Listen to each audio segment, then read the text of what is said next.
Čaute ľudia, vítam vás pri dnešnom videu a dneska tak toto je druhá časť toho porovnávania golfov.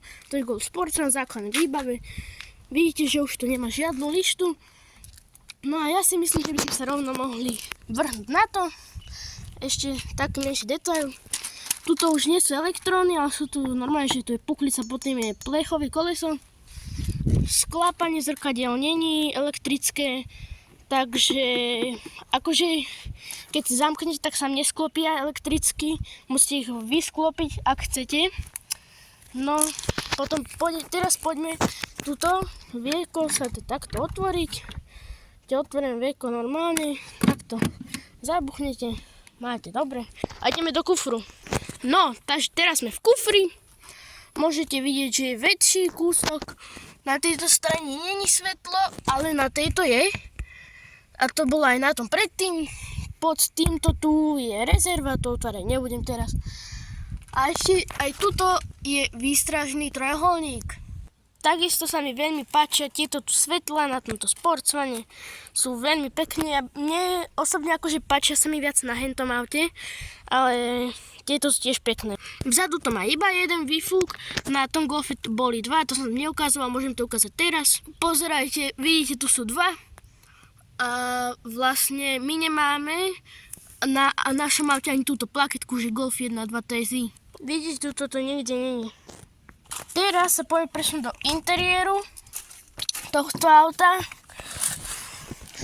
A môžete vidieť to takto volant.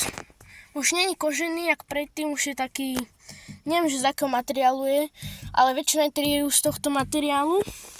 Je to manuál. Vidíte, spojka, brzda, plyn, potom tuto je ukladací priestor, sa takto dá otvoriť, zavrieť. No, tuto je prst nám tam zavadzá, tuto sa dajú nastavovať svetla, uhol svetiel, tuto. A vlastne tuto je ďalší takýto fukátor, vidíte. Mám nejako moc blízko, neviem prečo. No, tuto smerovky, tuto sú zase stierače. A toto všetko je v podstate aj v tom Golfe. Vidíte, normálne ten istý tam je vlastne tento kokpit, tento tu. Potom je tu ešte aj radiaca páka, však keď to je manuál, tak iba radiaca páka tu môže byť, k tomu ešte. Tuto ani neviem, že čo to je, jaká karta, a to je jedno. A tuto sa nastavuje klíma a tak ďalej a tak ďalej a tak ďalej. To nejaké ofúkovanie skiel tuto čelného a tak ďalej. Hej, spätné sklo sa dá takto nastavovať, že dole alebo hore. Teraz vidíte viac nastavovať nejakého človeka, keď to máte vzadu. A teraz viac vidíte, čo je za vami, aké auto. Tuto už nám chýba ten na okuliare, ten úložný priestor na okuliare, ale tuto sa dajú dať takisto okuliare, aj kľúče, aj všetko je to ešte väčšie, by som povedal, že to lepšie. Pomocou toto stlačíte, vyskočí vám to. A ja si myslím, že to je náhrada za toto v týchto nižších výbavách. Takto si pekne otvoríte. Hej, vidíte, takto. A už tu není to svetielko, ani na vodičovi, na spolujazdcovej strane. A takisto tu nie je navigácia, alebo je to v tej najzákladnejšej výbave, tu iba že car, media, rádio, aký setup, jec, neviem čo a sound. Tu, s týmto sa zapína rádio. No, ešte čo také by som vám povedal, neviem ani. Vidíte, koš tu je, žuvačky. Tuto už nemáme, že sa to dá zatvoriť, to je tu normálne takto otvorené. Sú tu všelijaké, neviem čo to je, to voláš od garáže a proste uložný priestor ďalší. Takisto tuto sa otvára kapota a nastavenie sedačky je tam rovnaké jak v tom Golfe. A vlastne aj tento tu panel celý je rovnaký jak tiež v tom Golfe. Vlastne tu máte centrálne uzamykanie okien, aj tu máte centrálne uzamykanie celého auta, dverí a tak ďalej a tak ďalej. Nastavenie pätných zrkadiel A tuto z jazdcovej strany je to všetko, ešte tuto si môžete proste svetla zapínať, vypínať. A pozerajte. Teraz sú vypnuté, teraz sú zapnuté. No, výstražné sú tuto. A to je asi tak všetko, čo by som vám ukázal. Zapol som rádio. Dáme rádio. Car. Máte tu už od štartu, že koľko ste najazdili, akú máte priemernú spotrebu, priemernú rýchlosť. Rádio dám tichšie kus. Tá pesnička, neviem, vypnem ju. Máte akože ako moc ekonomicky idete, aby ste šetrili palivo. Tuto je stav vozidla, že či tam je niečo pokazené alebo tak. Komfortný spotrebič, ako máte spotrebu asi. A to je všetko. Rádio. A to je asi tak všetko. Vypneme rádio teraz. A má to ešte dosť pekné, že keď ho zapnete, tu máte. Teraz to tu není a predtým tam bolo, že welcome to Volkswagen. To je dosť pekné. Túto opierku takto rovnako je nastaviteľná. Vidíte, dá sa predĺžiť, všelijaké káble, nabíjačky tam sú, bordel. A myslím, že sa môžeme presunúť do spolujazdcovej časti. No, takže tuto sme v spolujazdcovej časti. Rovnako nastaviteľné sedadlo ako u jazdca. A ešte tento kastlík, takto iba potiahnete, otvoríte, vlastne takto, a on to už ide samé. Tuto sú všelijaké servítky, údaje, aute a tak ďalej. A už vidíte, že tu není tá konzola, alebo jak som nazval, čo bola predtým, proste, že ste si tu mohli nastaviť, tuto dať CDčko, SSD karty a blablabla, sloty všelijaké. Ale na to CDčko je tuto, táto tu lišta, neviem, či to dobre vidíte. A túto sa dá spojiť telefón a tuto je tá SD karta, či SSD či jak sa to volá. No a to je, a ešte toto vám musím ukázať. Vidíte, tu máte proste veľký warning, alebo čo to je. A tuto takisto máte spätné zrkadlo, aby ste mohli pozrieť, aký ste pekní.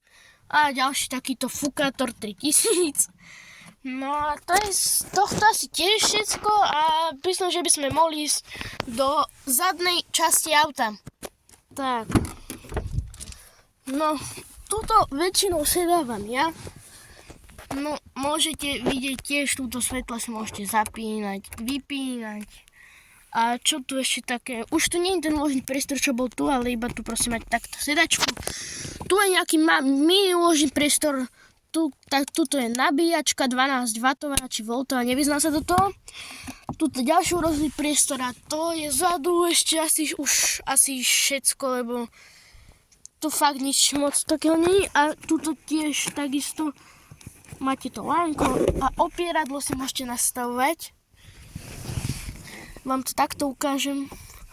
A teraz potiahnete, zatlačíte. Sem tam dal. Teraz, aby ste to ešte lepšie videli, pozerajte. Vidíte, takto to išlo.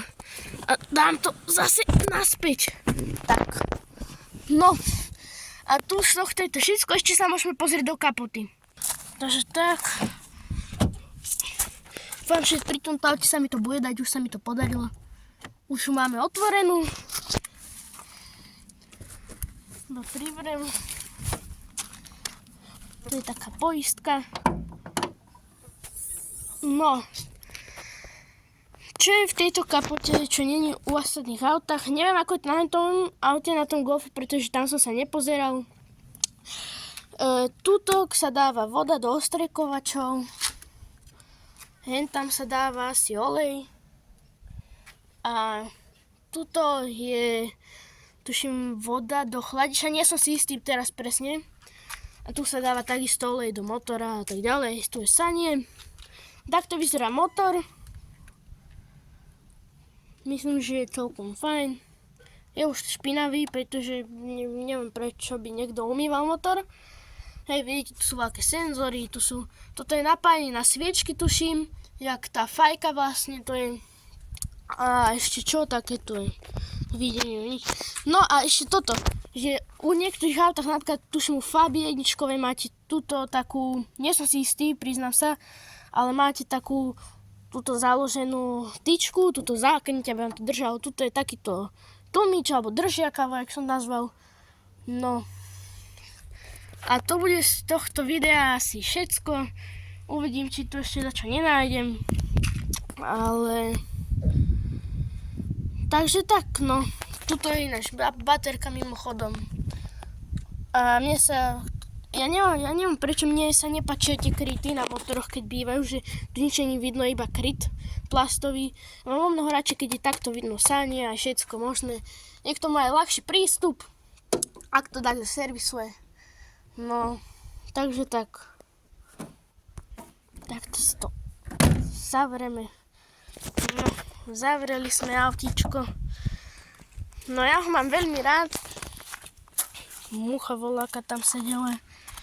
No a ja osobne si myslím, že je celkom fajn. Tuto mám ešte brzdové svetlá, točím, hej. Tuto ide vlastne ostrikovanie, teraz neviem, jak to vidíte vy, lebo mne svieti slnko do očí a nič nevidím. Tuto vlastne strieka tú vodu, ten ostrikovač. Musíte to vidieť dobre, lebo mne fakt svieti slnko do očí. Hej, tuto stierač. A ešte čo také by som vám to mohol ukázať? Asi nič, už len tieto lišty, že tu sú. A teraz tak všetko. Takže vidíme sa pri ďalšom videu. Čau. A mimochodom tie noviny si nevšimajte, hej, to je preto, aby nebolo vidno SPS. A kľudne môžete napísať do komentárov, že ako sa vám toto auto páči. Hovorím, je to úplne základné výbave.